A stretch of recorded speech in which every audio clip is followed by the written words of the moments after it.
오늘은 베드로전서 1장 1절에서 12절까지의 말씀으로 예수의 산 소망이 되심을 어떻게 알게 되는가라는 제목으로 함께 말씀을 나누려고 합니다. 좀 말씀의 제목이 조금 긴데요. 제목 안에 오늘 우리가 나눠야 될 요지가 다 들어있죠. 예수님이 산 소망이다. 우리 이런 설교는 많이 들으셨잖아요. 본문을 통해서. 그러면 예수님이 산 소망이신데 그 산 소망이 되심을 우리가 알아야 될 거 아닙니까? 그렇잖아요. 그럼 예수의 산 소망 되심을 어떻게 알게 되는가? 우리 그 부분을 나누려고 합니다. 자, 이제 오늘부터 우리가 베드로전서를 나누게 되는데요. 이 베드로전서는 전통적으로 예수님의 제자인 사도 베드로가 저자라고 인정되고 있습니다. 사도 베드로의 여러 가지 그림이 있었는데 저희가 좀 이 그림을 이제 열쇠를 들고 있잖아요. 예수님께서 이제 베드로에게 천국의 열쇠는 너에게 있으니, 물론 의미가 좀 다르긴 하겠지만 그런 말씀을 하셔서 이렇게 한번 준비해봤습니다. 이렇게 사도 베드로로 지금 인정하고 있는데요. 근데 이제 현대 들어서 베드로전서를 우리가 한글로 번역된 성경을 읽어보면 그닥 차이가 나지 않는데, 그 원문으로 봤을 때는 굉장히 고급스러운 헬라어 문장이 사용되었다고 합니다. 이 베드로에. 그러니까 우리가 보통 얘기할 때도 좀 쌍스러운 말이 있고 또 말투나 어투가 고급진 그런 게 있고 그렇잖아요. 그것처럼 그냥 헬라어도 아니고 굉장히 고급스러운 헬라어 문장을 쓰고 있다고 합니다. 이 베드로전서에. 그것 때문에 그 베드로가 쓴 것이 아니다라고 의심하는 학자들도 많죠. 왜냐하면 베드로가 우리가 가지고 있는 이미지가 어떤가요? 좀 무식하고 막 극단적이고 막 혈기 넘치고 이렇게 우리가 생각하고 있지 않습니까? 그렇기 때문에 베드로가 쓴 것이 아닐 것이다 라고 이렇게 얘기를 하는데요. 꼭 그렇게만은 볼 수는 없죠. 자기가 말한 글을 어떤 사람이 대필 할 수가 있고 그렇잖아요. 내가 이렇게 얘기했지만 의미가 바뀌지 않는 한도 내에서 그 고급스러운 단어를 쓸 수도 있고요. 아니면 베드로가 하나님께 변화받고 그 삶이 바뀌었는데 다른 부분도 분명히 바뀔 수가 있죠. 그렇기 때문에 이 본문 1장 1절에서도 베드로가 직접 자기가 썼다고 얘기했지만 그 베드로의 저작서를 뒤집을 만한 직접적인 증거가 없습니다. 헬라어가 좀 고급스럽다? 그걸로 인한 주장들 말고는 없다라는 거죠. 그렇기 때문에 여전히 이 베드로전서는 베드로의 저작서를 인정하고 있습니다. 베드로가 썼다라는 거죠. 저는 이제 개인적으로 베드로를 생각하면 마음이 참 짠합니다. 베드로는 예수님과 함께 했던 3년 동안 여러분 정말 극단적인 여러 가지 모습을 보여줬던 사람이잖아요. 누구보다도 뜨거운 열정을 가지고 있었던가 하면 어떤 때는 겁도 굉장히 많아 보입니다. 겁이 많아 보여요. 예수님도 깜짝 놀랄만한 고백을 했었잖아요. 근데 때로는 또 너무 어리석은 모습으로 웃음을 자아내기도 합니다. 주님도 깜짝 놀랄 고백을 하면서도 또 어떤 때는 말하는 거 들어보면 이 사람이 좀 모자란가? 이런 생각이 들기도 한다라는 거죠. 예수님께서 그의 이름을 반석이라고 바꾸주셨지만 원래는 시몬이었잖아요. 그래서 즉 베드로, 피터로 바꿔주셨는데, 근데 이어서 어떻게 됩니까, 여러분? 사탄아 물러가라. 사탄아 물러가라고 명령을 하십니다. 베드로를 향해. 예수님과 함께 죽기라도 할 것처럼 방정을 떨더니 막 자기가 나서서 그렇게 얘기했잖아요. 어느샌가 주님을 홀로 두고 자기만 살겠다고 도망가버리는 그런 나약한 모습을 보였습니다. 결단코 주님을 버리지 않겠습니다 라고 얘기했던 그 입술로 내가 맹세하노니 저 사람을 나는 도무지 모르겠다 라고 주님을 부인하는 그런 잘못을 범하기도 했죠. 그래 놓고서도 어떻게 되나요? 성 밖에 가가지고는 또 질질 짜죠. 웁니다. 참 마음이 짠한 사람입니다, 베드로가. 근데 여러분 중요한 것은 이런 베드로를 주님께서 사용하셨습니다. 이런 베드로를. 제가 베드로가 참 짠하다고 얘기했던 이유는 뭡니까? 우리의 모습과 솔직히 저의 모습과 별반 다르지 않기 때문에 그래요. 나는 대단해서 베드로의 잘한 점 못한 점을 이렇게 나눈 것이 아니라 참 베드로의 모습을 보면 저랑 너무 비슷한 거예요. 어떤 때는 주님을 진짜 내 목숨 다 바쳐서 같이 할 것처럼 해놓고는 또 어떤 때는 내가 믿는 사람이 맞나 할 정도로 내가 넘어지기도 하잖아요. 그런 베드로가 참 짠한데 참 감사한 것은 이런 베드로를 주께서 사용하셨다라는 겁니다. 버리지 않으셨다라는 겁니다. 들어서 사용하셨습니다. 회복시켰습니다. 부활하신 주님을 만나고 주님께서 보내신 성령을 받고 이 베드로가 그는 이전과 완전히 다른 모습으로 그의 이름처럼 예수님의 굳건한 제자 베드로로 거듭나게 되었습니다. 물론 거듭나고 난 이유도 흔들렸지만 이전처럼 그렇게 막 그냥 대책 없이 그러진 않았다는 거예요. 그는 예루살렘 교회의 중심 인물이 되어 교회를 세우고 복음을 전하는 것에 자신의 모든 삶을 바쳤습니다. 변화된 그의 인생은 예수님 때문에 당하는 고난으로 시작하여 그 고난으로 끝이 납니다. 끝내는 십자가에 못 박히는데 예수님처럼 제자가 스승처럼 똑같이 될 수 없다 이래서 거꾸로 십자가 거꾸로 못 박히는 전승에 의한 거지만 그런 최후를 맞이하게 되었죠. 부활하신 주님을 직접 만나고 주님이 보내신 성령을 직접 체험한 그는 고난 중에도 산소망을 품을 수밖에 없었습니다. 그 산소망을 품을 수 있었던 것이죠. 베드로전서는 당시 고난 중에 있어야만 했던 세계 각지의 그리스도인들에게 보내는 편지였습니다. 산소망의 책 베드로전서. 베드로가 소망을 전파한 책이라는 거죠. 고난받고 있는 자들에게. 베드로 자신이 품고 있었던 그 산소망을 전하며 그 소망으로 고난을 견딜 수 있도록 격려하는 여러분, 일종의 위로의 편지입니다. 고통받고 있던 형제, 자매들에게 걱정하지 말아라. 소망을 품어라. 여전히 변함없으신 예수 그리스도를 바라보라. 그가 우리의 산소망이 되신다.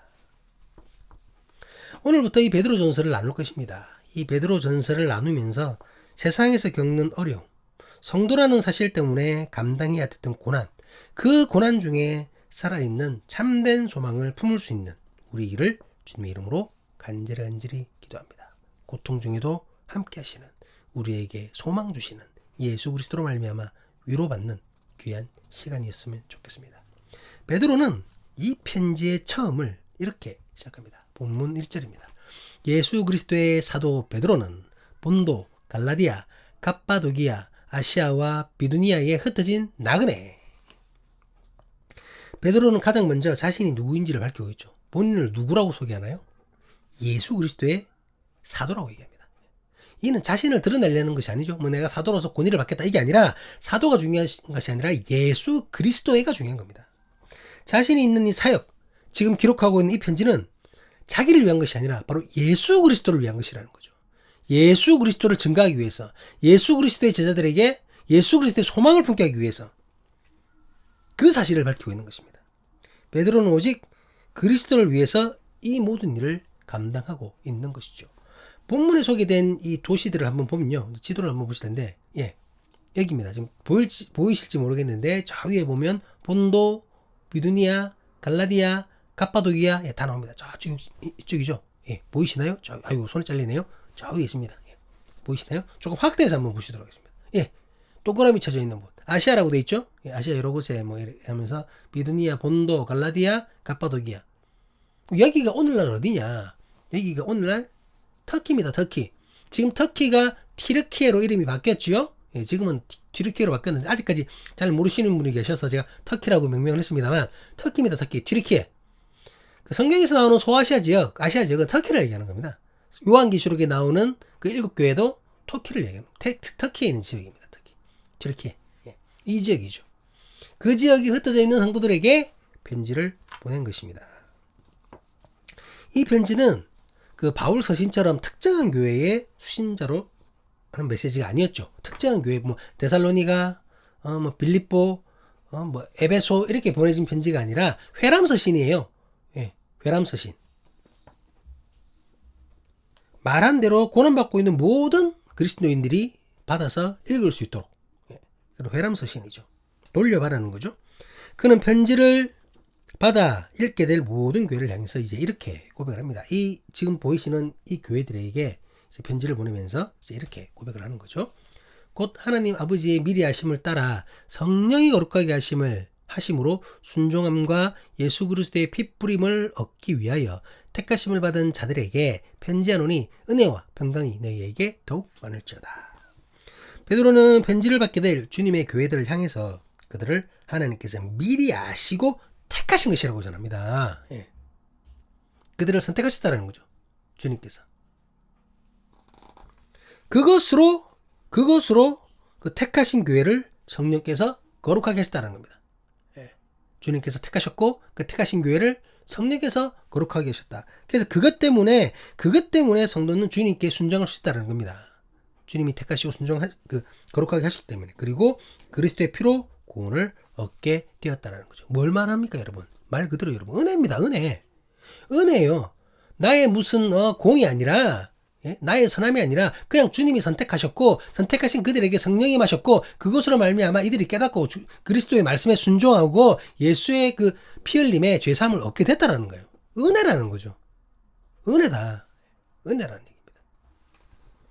베드로는 이러한 하나님의 은혜와 평강이 그들에게 더욱 많아지기를 기원하고 있습니다. 그런데 여러분, 당시 성도들에게 은혜와 평강을 기원한다라는 것은 단순히 문안인사가 아니에요. 예?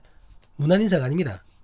여러분, 우리가 예전에 지금 시대는 잘 모르겠지만 저도 가물가물합니다만 예전에 아침 인사나 점심때나 저녁이나 사람을 길거리 가다가 아니면 우연찮게 만났을 때 우리나라 분들이 어떻게 인사를 했나요? 아이고, 식사하셨어요? 아침 드셨어요? 저녁은 드셨어요? 이렇게 얘기했습니다. 왜 그런 인사를 했죠? 인사이면서도 그 당시에는 여러분 밥 먹고 사는 것이 정말 중요했기 때문에요. 밥을 못 먹는 사람들이 너무나 많았습니다. 굶는 사람들이 있다는 거예요. 그러니까 밥을 먹었으면 이 사람이 안녕하구나 라고 생각을 했다는 겁니다. 그래서 물어보는 질문이 식사하셨습니까? 점심 드셨어요? 저녁 드셨어요? 이렇게 물어보는 겁니다. 그때에 맞춰서. 그냥 물어보는 것이 아니잖아요. 예. 이 어려운 시기에 밥은 잘 먹고 다니시는지 그렇게 물어보는 겁니다. 마찬가지로 이 베드로가 이 지역의 성도들에게 은혜와 평강을 기원한다는 것은 성도들에게는 진짜 여러 가지 이유로 실제적인 시련과 고난을 직면해 있다는 것을 우리는 알 수 있다는 거예요. 실제로 그렇습니다, 여러분. 그렇기 때문에 그렇게 고난과 시련에 직면해 있는 그 성도들에게 은혜와 평강이 있어야 된다고, 그래 해야 안녕이라고 그 인사를 하고 있는 것이죠. 베드로는 시련과 고난 중에도 성도들이 절망하지 않고 소망을 품게 되는 이유를 이렇게 얘기합니다. 본문 3절 4절 말씀입니다. 우리 주 예수 그리스도의 아버지 하나님을 찬송하리로다. 그의 많으신 긍휼대로 예수 그리스도를 죽은 자 가운데서 부활하게 하심으로 말미암아 우리를 거듭나게 하사 산 소망에 있게 하시며 썩지 않고 더럽지 않고 쇠하지 아니하는 유업을 있게 하시나니 곧 너희를 위하여 하늘에 간직하신 것이라. 사도 바울은 고린도전서 15장에서 부활을 뭐라고 얘기했나요? 복음이라고 얘기했습니다. 부활이 복음이라는 메시지를 전했었죠. 베드로는 지금 자신의 편지를 통해서 주님의 부활이 바로 살아있는 소망이라고 밝히고 있습니다. 소망이라는 거죠. 예수님께서는 성도들보다 먼저 고난을 당하셨습니다. 억울하게 고통받으셨고 십자가에 매달려 잔인하게 죽으셨습니다. 비참하게 죽으셨죠. 성경대로, 하지만 그는 죽음에 머물러 있지 않으셨습니다. 성경대로 그는 자신이 말씀하신 대로 사흘 만에 다시 살아나셨습니다. 그것으로 고난도, 고통도, 죽음도, 큰 돌로 막아버린 무덤까지도 결단코 주님을 이길 수 없음을 증명해 내셨습니다. 이렇게 사망 권세를 이기신 주님은 주님처럼 고난받고 주님처럼 고통 속에 있으며 주님처럼 죽음에 직면한 성도들에게 부활의 소망, 살아있는 소망이 되셨던 것입니다. 죽음 가운데 살아났으니까 살아있는 소망이잖아요. 죽고 그냥 있었으면 죽은 소망입니다. 산 소망이 되신 겁니다. 주님의 부활이. 이제 믿음의 사람들은 이 소망을 품고, 살아있는 소망을 품고, 예수 그리스도의 부활의 소망을 품고 끝까지 견디고 이겨내면 된다는 거죠. 본문 5절 말씀입니다. 너희는 말세에 나타내기로 예비하신 구원을 얻기 위하여 믿음으로 말미암아 하나님의 능력으로 보호하심을 받았느니라. 믿는 자들은 여러분, 주님 오실 때까지, 내가 주님 곁으로 가는 날까지 믿음의 여정, 구원의 여정을 가고 있습니다. 이제 끝난 게 아니죠. 계속해서 우리는 믿음으로 말미암아 내 구원을 완성해 가고 있는 겁니다. 그때까지 믿음을 지키기 위해 노력하는 우리를 주님은 결코 혼자 두지 않으실 것입니다. 내가 끝까지 주님을 의지한다면, 말씀에 의지한다면 고난과 고통 속에서도 나를 혼자 두지 않고 그 여정에, 그 구원의 여정에 주님이 함께 하신다는 거죠. 아버지의 능력으로 보호하시고 우리의 구원이 완성될 수 있도록 함께 하실 것이라는 겁니다. 결국은 주님 곁에 갈 때까지 우리를 인도하신다는 겁니다. 그렇기 때문에 성도는 고난 속에서도 슬퍼할 필요가 없습니다. 본문 6절 말씀입니다. 그러므로 너희가 이제 여러 가지 시험으로 말미암아 잠깐 근심하게 되지 않을 수 없으나 오히려 크게 기뻐하는도다. 여러분, 세상을 살다가 보면 반드시 성도를 흔드는 여러 가지 시험이나 고난은 있을 것입니다. 성도가 아니라도 마찬가지겠죠. 인생은 힘들잖아요. 이 세상에서 살아간다는 것은 만만치 않습니다, 여러분. 특히나 믿음의 사람들은 더욱 그렇겠죠. 세상의 가치관과 신앙의 가치관은 다르기 때문에. 하지만 여러분, 그 시간은 아주 잠깐이라는 겁니다. 잠깐이라는 겁니다. 주님께서 구원받은 자들을 위해서 여러분 예비해 놓으신 시간이 뭔가요? 영원이라는 시간입니다. 끝없는 시간입니다. 이 놀라운 진리를 확신한다면, 주님께서 예비해 놓으신 영원이라는 그 시간을 확신한다면, 우리 인생의 80년, 90년, 아니 100년 그 전부가 고난이랄지라도 그 시간은 너무나 짧은 시간일 뿐이라는 거죠. 이해가 되시나요? 이해가 되십니까? 지금 우리가 80년, 90년밖에 생각지 않으니까 10년, 20년이 굉장히 긴 시간인 것처럼 느껴지는 거죠. 아직까지는. 하지만 우리가 영원의 시간에 도달했을 때에 여러분 100년은 정말 잠깐의 시간이라는 겁니다. 물론 여러분, 고난은 아프고 고통스럽죠. 별게 아니란 얘기가 아니에요. 고통스럽습니다. 나에게 닥친 고난 때문에 슬퍼합니다. 인간은 연약하기에 그것은 자연스러운 모습입니다. 아이고, 나는 고통을 당해도 아무렇지도 않아. 그 거짓말이죠. 어찌 그럴 수가 있습니까? 뭐 좀 일반적으로는 그게 그럴 수가 없습니다. 내가 참는 것이지 다 고통스럽습니다. 힘들고. 하지만 말씀과 기도로 매일매일 준비한다면 주님께서 나를 고통 속에서 슬퍼하도록 그냥 놔두시지 않을 것입니다. 말씀과 기도로 내가 준비한다는 것이 무슨 말인가요, 여러분? 주님과 동행하는 거죠. 말씀 대신 그리스도와 기도하면서 대화하면서 동행하는 겁니다. 그럴 때 주님은 나를 그냥 놔두지 않는다는 거죠. 반드시 주님의 말씀이 기억나게 하실 것입니다. 내가 매일매일 묵상했던 그 말씀 속에서, 지금 이 고통 속에서 생각되어질, 깨달아야 되어질 말씀이 생각나게 하실 거라는 겁니다. 말씀으로 무장된 나에게 주님께서 산 소망이 되심을 생각나게 하실 것입니다. 지금 이 말씀이 생각나게 하실 것입니다. 고통받고 있지? 고난받고 있지? 긴 것 같지? 야, 잠깐이다! 걱정하지 말아라. 그 소망으로 인해 고난을 극복할 수 있게 될 것입니다. 그 소망으로 인해 주님의 사람들은 기쁨의 눈물을 흘리게 될 것입니다. 여러분, 고난은 결코 나를 해칠 수는 없어요. 나를 힘들게 하고 넘어뜨릴 수는 있어도 나를 해칠 수는 없습니다. 내가 변하지 않는 이상, 내 마음만 변하지 않는다면 고난이 나를 어떻게 할 수가 없어요. 고난이. 내가 주님을 놓지 않는 이상 고통이 나를 해치지 못합니다. 주님과 함께한 나에게 고난은 단지 나를 위한 연단일 뿐입니다. 나를 더 단련시킨다는 거죠. 본문 7절 말씀입니다. 너희 믿음의 확실함은 불로 연단하여도 없어질 금보다 더 귀하여 예수 그리스도께서 나타나실 때에 칭찬과 영광과 존귀를 얻게 할 것이니라. 고난 속에서도 굳건하게 지킨 성도의 믿음은 금보다도 그 어떤 보석보다도 귀하고 아름다운 것임을 밝히고 있습니다. 이런 성도들에게는 당연히 주님의 칭찬이 있는 것이죠. 그리고 주님께서 직접 영광스럽게 하시며 존귀하게 높여주실 것입니다. 여러분 놀랍지 않나요? 내가 한 게 뭐 있다고? 그냥 뭐 나한테 닥친 고난을 내가 이겼을 뿐인데 뭐 주님이 주신 것도 아니고. 근데 내가 내 고난 이겼다고 나를 높여주신다는 겁니다. 모든 이들이 다 알 수 있도록 주님께서 믿음을 지킨 나를 자랑하신다는 거죠. 나를 자랑하신다. 믿음을 지킨 나를. 고통 속에서도 아픔 속에서도 주님을 배반하지 않은 나를 주님께서 자랑하신다는 겁니다. 정말 신뢰할 만한 친구야. 요즘 우리가 이제 욥기 묵상에 들어갔잖아요. 주님께서 처음에 사탄에게 욥을 칭찬하며 자랑했잖아요. 그래서 이제 그 사탄이 조금 이제 생각이 이상해져 가지고 아이고 하나님이 잘해주시니까 욥이 저렇지요 이러면서 이제 대적을 했지 않습니까? 그런 겁니다, 여러분. 주님께서 우리를 자랑하신다는 겁니다.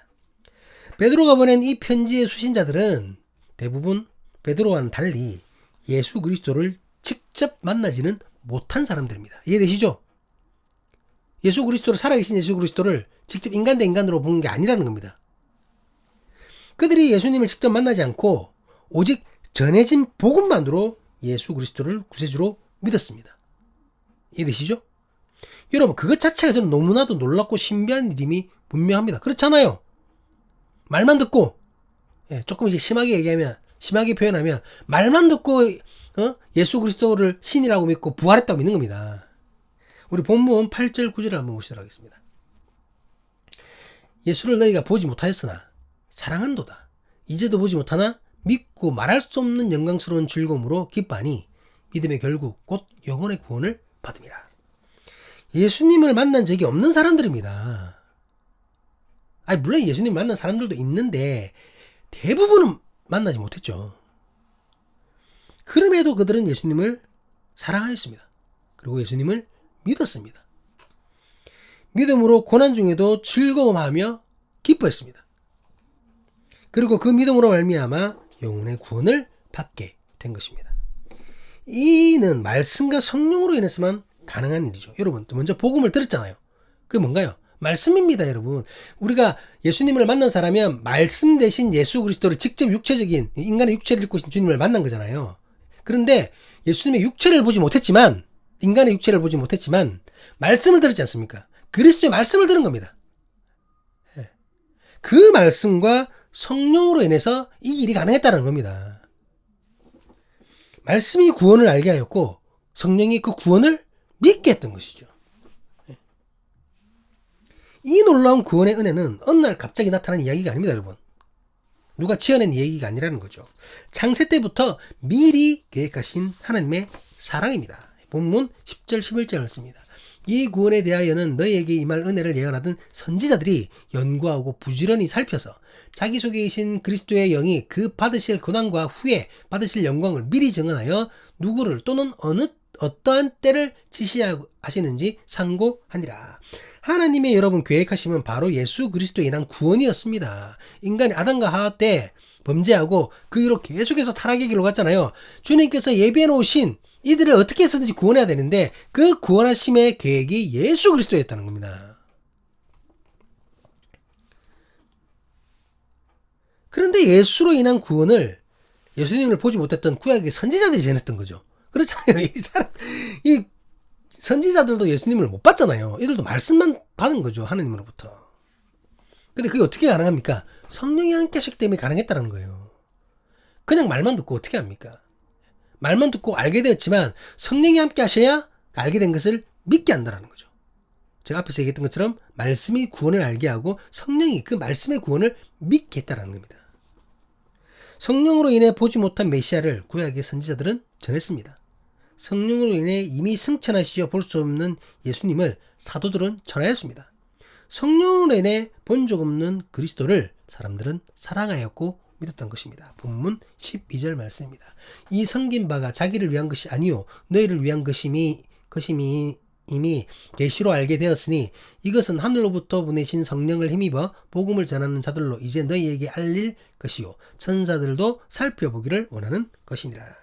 성령으로 시작된 구약 선지자들의 그 사역은 성령으로 신약의 사도들에게 이어졌습니다. 성령으로 인하여 복음을 들은 이들이 주님을 믿게 된 것입니다. 그리고 성령으로 인해 지금 나와 여러분이 예수 그리스도를 믿고 찬양하며 지금 이 자리에서 영상으로 예배를 드리고 있는 겁니다. 우리가 이 말씀을 통해 깨달을 수 있는 것이 있어요.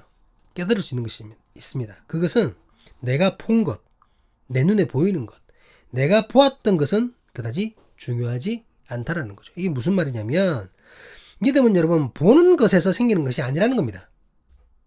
내가 본다고 믿는 것이 아니라는 거예요. 예수님을 실제로 보았던 사람들, 보기만 한 것이 아니라 그 능력을 체험한 사람들, 아니 자신이 예수님의 능력을 행한 사람들조차도 마지막에 주님을 믿지 못한 사람들이 많이 있었습니다. 그렇잖아요. 우리는 못 봤지만 예수님 살아계실 때, 인간으로 살아계실 때 당시에 얼마나 많은 사람들이 예수 그리스도를 직접 받고 그의 능력을 체험했습니까? 근데 다 믿었던 것이 아니잖아요. 그들이 전부 예수님을 믿었던 것이 아닙니다, 여러분. 주님을 믿는 사람도 있었지만 오히려 더 핍박하는 사람이 있었고 마귀의 우두머리라고 모함하는 사람도 있었습니다. 반면에 베드로의 편지를 받았던 그리스도인들은 예수님을 보지 못했습니다. 복음을 듣기까지는 예수에 대해서 진지하게 생각해 본 적도 없었을 것입니다.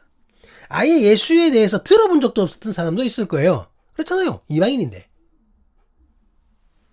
그런 그들에게 말씀이 주어졌고 성령이 임하신 것입니다. 말씀으로 예수를 알게 되고 성령으로 예수를 믿게 된 것입니다. 차이가 있다면 베드로는 예수님의 말씀을 직접 들었다면 이 사람들은 예수님의 말씀을 전해 들은 거죠. 사도들에게. 직접 들은 사람들에게. 사랑하는 사람이 교회 신앙 공동체 여러분. 말씀입니다. 그리고 성령입니다. 오늘 제가 제목에 이렇게 했잖아요. 예수의 산 소망 되심을 어떻게 알게 되는가? 정답은 바로 제가 말씀드린 그겁니다. 말씀입니다. 그리고 성령입니다. 우리는 눈으로 봐서 예수님을 아는 것이 아닙니다. 우리는 눈으로 봐서 예수님을 믿는 것이 아닙니다. 눈으로 보았기 때문에 부활을 보셨나요? 못 보셨잖아요. 부활을 내 눈으로 봤기 때문에 산소망이라고 고백하는 것이 아닙니다. 말씀으로 예수님을 알게 되었습니다. 우리는. 그리고 성령으로 예수님을 믿게 되었습니다. 말씀을 듣지 않고는 성령이 임할 수 없겠죠? 그리고 말씀을 들어도 성령이 임하지 않으신다면 예수를 믿을 수가 없습니다. 내가 말씀으로 예수를 알아야 되고 그리고 그 알게 된 곳에 성령이 임하셔야 예수 그리스도의 산소망 되심을 내가 믿고 알게 된다는 것입니다. 신약시대 많은 성도들, 특별히 이방인 성도들은 복음과 성령으로 인해 본 적도 없는 예수를 믿었습니다. 복음이 바로 말씀이거든요. 그 믿음으로 고난 중에도 기뻐할 수 있었습니다.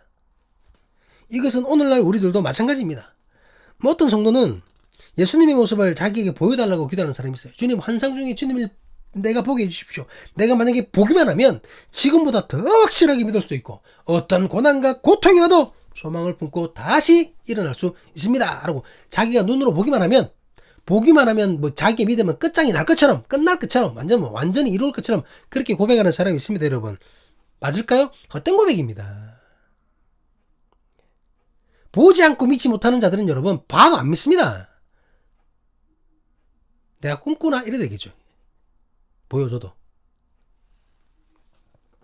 말씀의 기본이 없고 성령의 감동이 없다면 예수님을 한 번이 아니라 10번, 100번 봐도 여러분 소용없어요. 소용없습니다, 여러분. 믿는 자들에게 나타나시는 주님은 그 믿음을 더욱 견고히 하고 위로하기 위하여이지 예수님께서 나타나심으로 안 믿던 자가 막 믿게 되고 그렇지 않습니다, 여러분. 뭐 그런 경우가 전혀 없다고는 할 수 없지만 그게 일반적인 상황이 아니라는 겁니다. 내가 진정으로 믿음을 갖기 원한다면 내가 진정으로 고난 중에서 믿음으로 견딜 수 있기를 소망한다면 예수 그리스도를 보여달라고 할 것이 아니라 우리가 구해야 할 것은 말씀과 성령입니다. 예수 그리스도의 산소망 되심을 내가 확신하기 원한다면 주님의 살아계심을 뭐 어떻게 보여달라는 것이 아니라 내가 말씀을 듣고 그것을 믿을 수 있는 성령이 임하셔야 된다는 겁니다.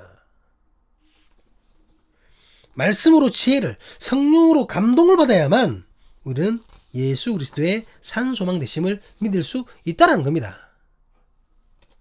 그 믿음으로 고난도 이길 수 있게 된다는 겁니다. 다시 한번 질문합니다. 예수의 산소망 되심을 우리는 어떻게 알게 되겠습니까? 바로 말씀과 성령으로 인해서입니다. 말씀으로 주님을 정확하게 알게 되는 우리이기를 주님의 이름으로 간절히 기도합니다. 말씀 없이 여러분 그냥 어설프게 알면 안 돼요. 내가 말씀을 읽고 내가 알아야 됩니다. 그리고 성령으로 주님을 확실하게 믿게 될 수 있는 우리이기를 주님의 이름으로 기도합니다. 말씀만 알고 있으면 뭡니까 여러분? 성경에 대한 지식 많은 사람 엄청 많습니다. 뭐 특정 인물을 제가 좀 얘기하긴 그렇지만 뭐 돌이라는 호를 가진 박사는 자기가 뭐 도마서 강해, 뭐 마태복음서 강해, 막 복음서 강해 막 하잖아요. 근데 그분이 그리스도인인가요? 아닙니다, 여러분. 지식적으로 엄청 뛰어나죠. 성경을 또 많이 연구했나 봐요. 근데 그에게는 성령이 없습니다. 그런 믿음은 없는 거죠. 지식은 있어도. 말씀만 가지고도 되는 게 아니라는 겁니다. 말씀이 없으면 안 되고 말씀을 기초로 성령이 우리에게 임하셔야 한다는 거죠. 말씀과 성령으로 말미암아 세상 속에서 받게 되는 모든 고난 속에서도 산소망 되시는 주님을 믿는 우리를 주님의 이름으로 간절히 기도합니다. 이 믿음으로 승리하는 믿음의 사람이 교회 신앙 공동체가 될 수 있기를 오늘도 신령과 진정으로 말씀을 나누며 성령을 구하는 모든 예배자들이 될 수 있기를 주님의 이름으로 간절히 간구합니다. 기도하시겠습니다.